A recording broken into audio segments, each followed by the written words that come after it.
Welcome to Creating an Altar class. Going deeper into what is an altar and what do we create an altar and how to activate the altar. First and foremost, like always, let's take a deep breath. Breathe in, breathe out. Breathe in, breathe out. Breathe in the miracle of breath and breathe out. Now receive this ancient prayer mantra. מחשבה בתולה טהורה ראשונה לפני זה האמת. מחשבה הבתולה הטהורה הראשונה לפני זה האמת. מחשבה בתולה טהורה ראשונה לפני זה האמת. יוד ה' ו' ה' יוד ה' ו' ה' יוד ה' ו' ה'. Selah. What is the clearing prayer? The clearing prayer is an energy, a mantra that allows you to go back to your original state. What does that mean? Tapping into your original consciousness as a spirit. Your spirit is infinite years old, meaning you are eternal. You have been here many times before. You have accumulated ancient knowledge, ancient wisdom within you. So using this clearing prayer allows you to center, release the finite mind, and tap into that spiritual, infinite wisdom that lays dormant within you, taking you back into the energy of trusting your senses, trusting your inner guide, which is your higher self, your spirit, your guide. Let's go over a little bit of the history of an altar.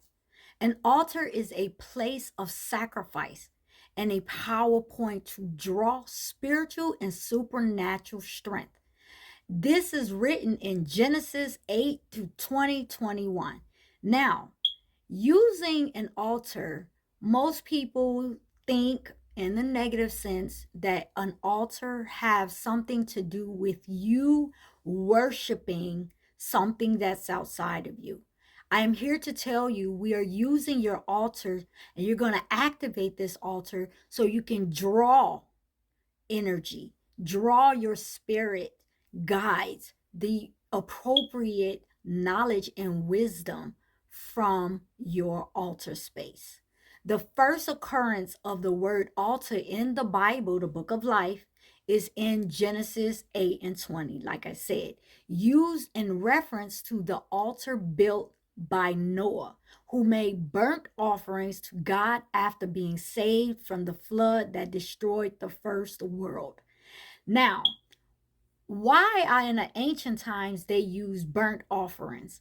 Burnt offerings was not just about burning flesh and taking something of wealth, something that you would consider as your prized possession to give to the offerings, to the spirits, to God, to the divine.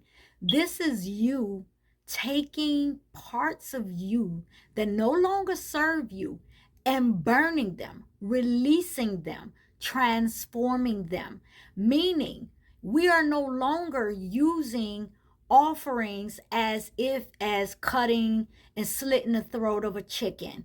Yes, in different modalities, they still do the physical burning of altars.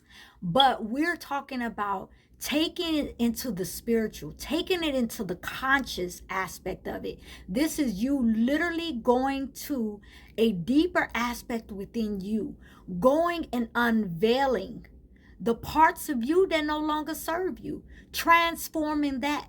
Some of the things that we've learned to love, habits, attachments, peoples, careers, things that we operate out of that really doesn't serve us.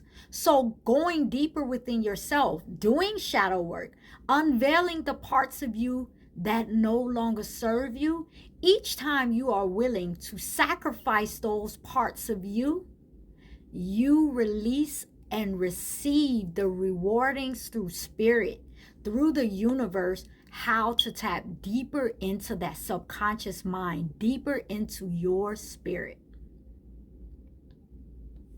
Why create an altar? Because this is something that you can tap into. This is your sacred space. This is how you are able to draw down the appropriate angelic assistance, protection, the ancestors, and the divine. You will witness miracles through activating an altar. You are a spirit having a physical experience. So why wouldn't you build and create to feed your soul? The ancestor altar, how we connect to our ancestors, keeping them in their energy alive. Our ancestors have experienced things on this planet before you, and they have ancient wisdom and guidance to help you. You're not meant to do it alone. So why not have an altar that will allow you to tap into your spirits, your ancestors, so they can help guide you with the family and the DNA sequences that you are working and operating with, called family members here on earth today.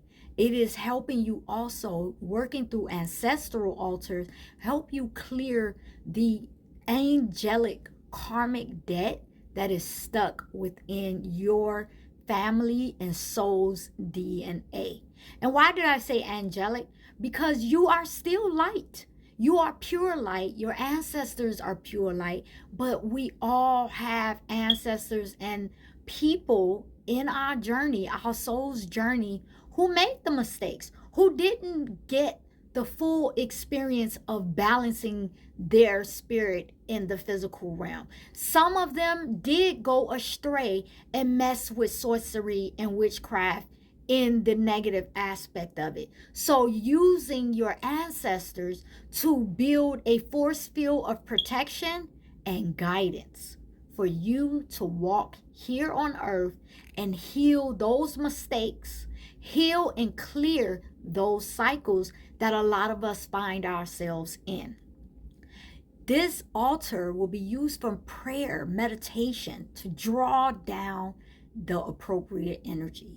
And it gives you strength and power of knowing you're not alone. What goes on a prayer altar? The elements. The elements, using the elements, one's altar is giving acknowledgement to yourself. You are comprised of all the elements, all 5 of the elements: water, air, fire, earth, spirit. So all these elements live within you. So you're first giving homage, sacredness to the temple, the walking temple that you are, which is filled and comprised of all of the elements. Going deeper into the elements, the power of the elements, each element holds a different vibration, which connects you to the mysteries of the universe, thus connects you to the elements in which you are composed of. Water, which is Mayim in Hebrew.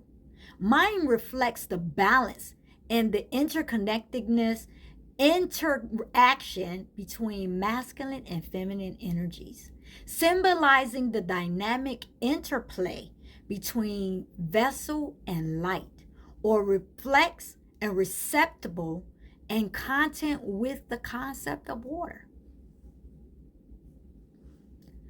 The element of air, which is called avir. The word itself can mean air in Hebrew, but in the Kabbalistic culture and the mysteries of the universe, it is, and it has a deeper significance and relates to the interplay of spiritual forces and the energies within the material realm, reflecting the divine presence permeating all aspects of existence. The breath of life. You are breathing the essence of spirit every time you wake up, every time you breathe in and breathe out. That's a miracle. So, using the element of air to activate your altar, the element of fire, Esh in Hebrew. So, in Kabbalah, Esh can be seen as the symbolizing energy of the divine, the fire, passion, transformation, and the unity of the divine source. Remember, the phoenix rises, but when the phoenix is time, it's time for the phoenix to transform, it goes into burnt ashes. It literally burns itself to dust, to ashes. It returns back into the earth and then it rises again. When we speak of death and transformation, it is not the physical death that you are transforming. It is literally the spiritual aspects of you. You are using the element of fire to transform your mindset, your emotions, how you perceive this world, and how you can now see beyond the physical eye. The element of earth, which is called Adama. The word signifies the connection between the spiritual and the physical realms, as well the divine presence manifesting within the material world. It suggests the idea of grounding or rooting oneself in the physical while remaining connected to the spiritual. Mother Earth is the energy that flourish, that grows. That's where we have trees and plants and fruits and seeds, everything that we need to nourish our spirits, but also our physical body. Going outside, to hug a tree, walking barefoot, going into the ocean. These are ways that you're connecting to the physical aspect and energy of Adama, but also drawing down the energy of the sun, the moon, as above, so below. This is the energy of Adama. Going deeper into spirit, Neshama, your soul, represents the deepest level of the soul, often associated with the divine spark within you. That's your heart. Everyone, their highest spiritual essence, tapping into who you truly are, being in that original state's true essence of your spirit and conveying and reflecting that here on earth. I'm going to tell you a little secret. What's on the inside manifest on the outside. When you become abundant in spirit and love and compassion, embody the energies of the divine, you are now reflecting it externally. Your world, your connections, your relationships will begin to reflect that. This element is comprised of all four of the previous elements, for it is the energy that gives the flesh, the soul, life, meaning, and purpose. Now, we know the key elements that activates one's altar. How do you put them on the element? How you put the elements on the altar? Water.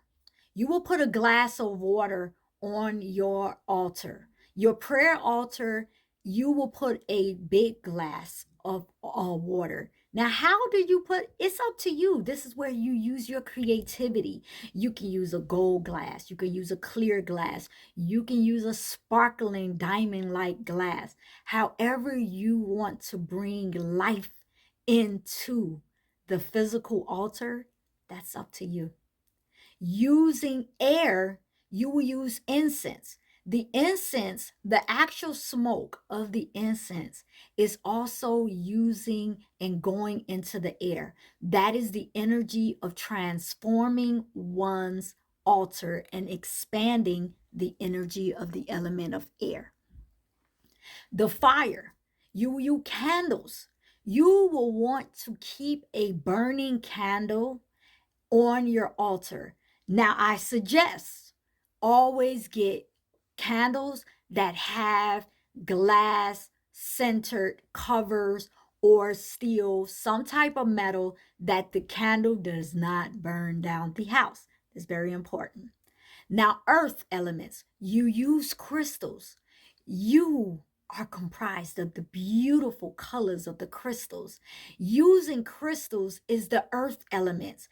The every crystal, the golds, the diamonds, the stones, all the things, the emeralds, the things that we love the most, we fancy the most, are made from the earth. So you will activate your actual altar with the crystals. That's expanding the earth element on your altar. The altar, spirit, you can add whatever represents the modality you identify with. If you are tapping into the deities of ancient Kemet, you can use statues, books, writings, things of that nature, scrolls, that pyramids that will make you feel connected to that ancient source. You can use the ancient modalities of the ancient Hebrew. You can use menorahs. You can use the different aspects of a little Hebrew Bible, the coded messages, also scrolls, whatever feels natural to you.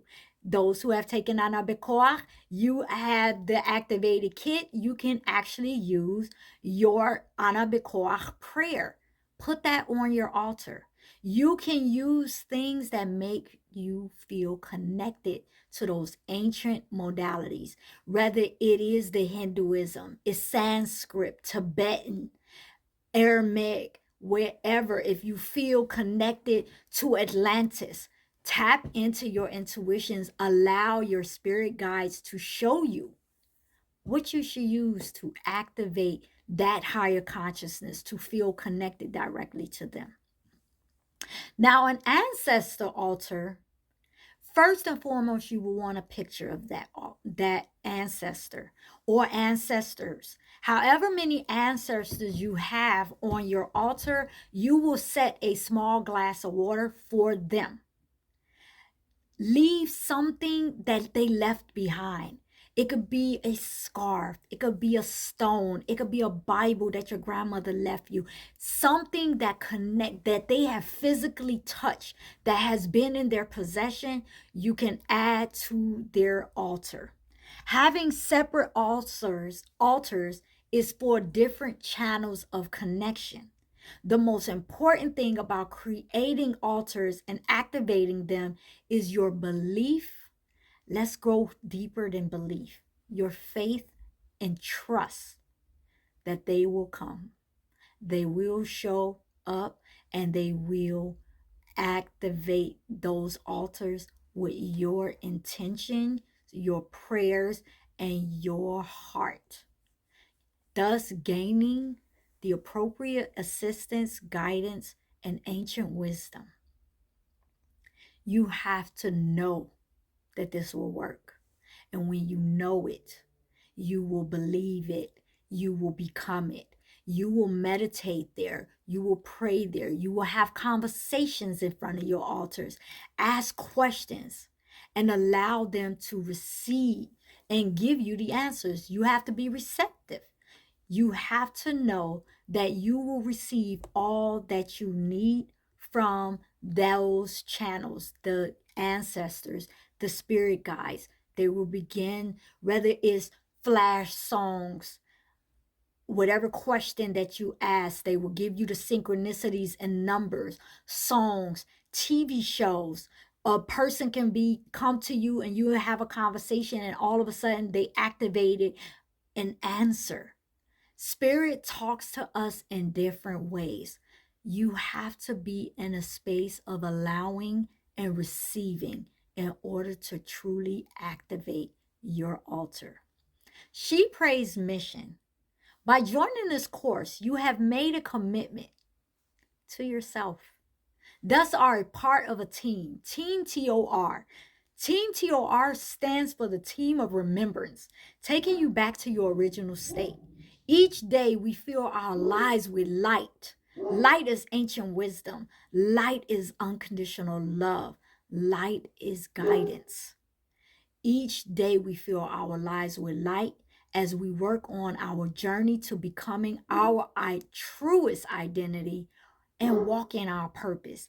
As a team member, it is prudent to understand on this journey, we must strive for a life where the physical, mental, and emotional are integrated into spiritual. Selah.